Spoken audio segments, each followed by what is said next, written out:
नमस्कार दोस्तों। आज हम बात करेंगे एक ऐसी चीज के बारे में जो आपकी नींद उड़ा देती है, आपके चाय के कप में एक बिटरनेस घोल देती है। आज हम डिस्कस करेंगे why the stock market is falling. सुनते ही आपके दिमाग में वो लाल लाल चार्ट्स आते होंगे, पोर्टफोलियो का बैलेंस कम होता दिखता है और एक सवाल, भाई ये सब क्यों हो रहा है? मैं तो बस अच्छे कंपनी में पैसा लगाया था। आप अकेला नहीं हो दोस्तों। हर इन्वेस्टर, चाहे वो वेटरन हो या नया साथी, इस इमोशनल रोलर कोस्टर से गुजरता है।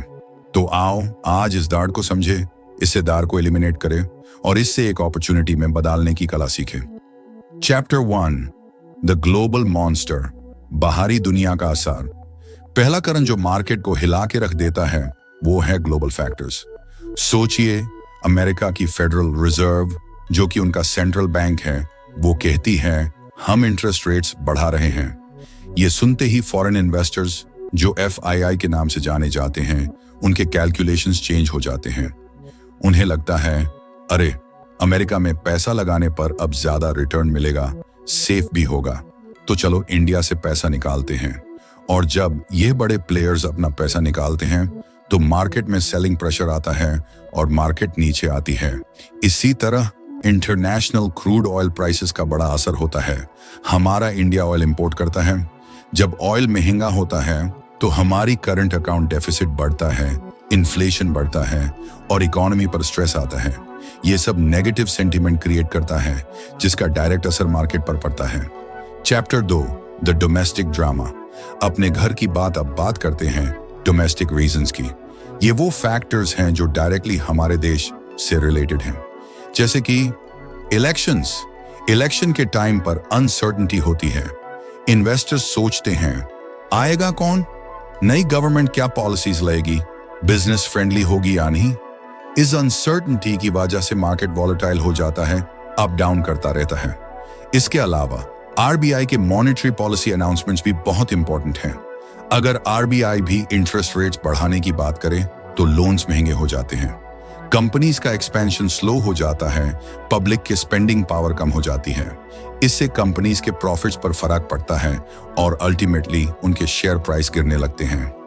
कभी कभी किसी स्पेसिफिक सेक्टर जैसे IT या बैंकिंग में कोई बड़ी नेगेटिव न्यूज आती है, पूरा सेक्टर नीचे आ जाता है, जो ओवरऑल मार्केट को भी खींच देता है।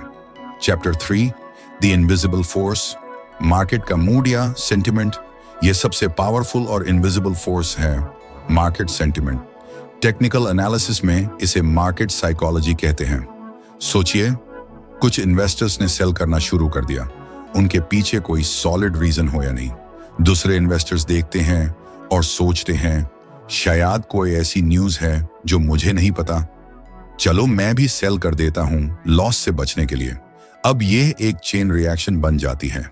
आजकल तो इसमें एल्गोरिदम्स और रोबोट्स भी शामिल हो गए हैं। ये एल्गोस ऑटोमेटिक सेलिंग शुरू कर देते हैं जब मार्केट एक सर्टेन लेवल तक गिर जाता है, जिससे फॉलिंग स्पीड और भी तेज हो जाती है। ये दार का कारण है, फियर की वजह से सेलिंग और सेलिंग की वजह से और दार। It's a vicious cycle. Chapter 4, the silver lining, crisis में अपॉर्चुनिटी। लेकिन दोस्तों, ये सब सुनकर घबराए नहीं। हर क्रैश के बाद एक रिकवरी होती है। History is a great teacher. 2008 का ग्लोबल फाइनेंशियल क्राइसिस या 2020 का कोविड क्रैश याद है? जो लोग डर गए वो बाहर निकल गए, बट जो लोग रैशनल रहे, जिन्होंने इस डाउनफॉल को एक डिस्काउंट सेल समझा, उन्हें लाइफ चेंजिंग रिटर्न्स मिला।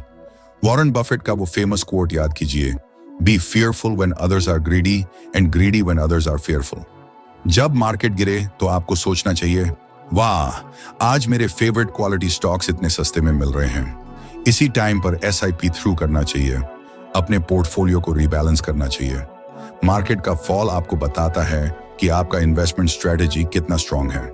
चैप्टर 5, द फाइनल वर्ड, आपका एक्शन प्लान। तो आज का सबसे बड़ा टेकअवे क्या है? मार्केट गिरना एक नेचुरल फिनोमिनन है। ये इकोनॉमिक्स, ग्लोबल पॉलिटिक्स और ह्यूमन साइकोलॉजी का मिक्सचर है।